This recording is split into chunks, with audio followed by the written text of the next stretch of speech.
Na onomástica podemos ver moi ben como era a súa idea de Galicia, como era a súa relación ca paisaxe da súa terra natal e incluso como facía unha denuncia sociolingüística.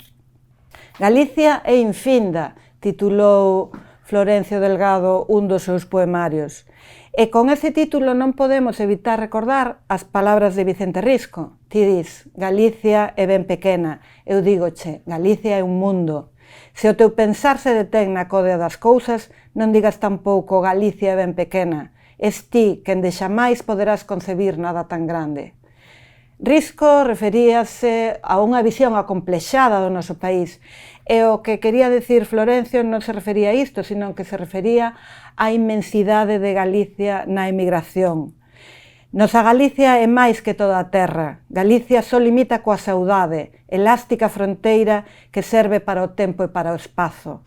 Alí onde houvese un galego, alí estaba Galicia. Por iso Galicia é infinda, Galicia é todo o mundo. El lamentábase do sangrado continuo que supuña para Galicia a perda da emigración. Galicia é matriz, dinamo, a espallar proletarios e enerxía en sangueira vital.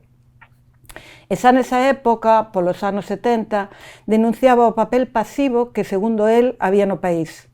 Galiza, far west de España, set para un western de indios mansos. Galicia é soio Galicia, aínda que non o queira ser.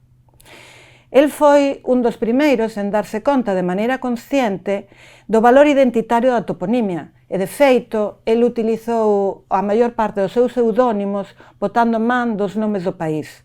Porto do Río, Xan do Sil, Sil, R.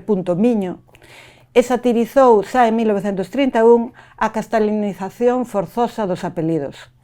Para que ter de apelidos palabras tan vastas como Ferreira, Campelo, Novo, Ponte, Porto ou Barxa?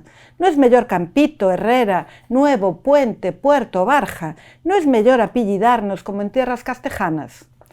Apelidos, nomes de lugar, son claramente unha expresión da identidade. Deformalo significa deformarnos a nós mesmos.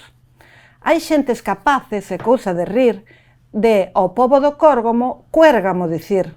Hai xentes capaces, cousa para chorar, de as mesmas gralleiras, grajeras chamar.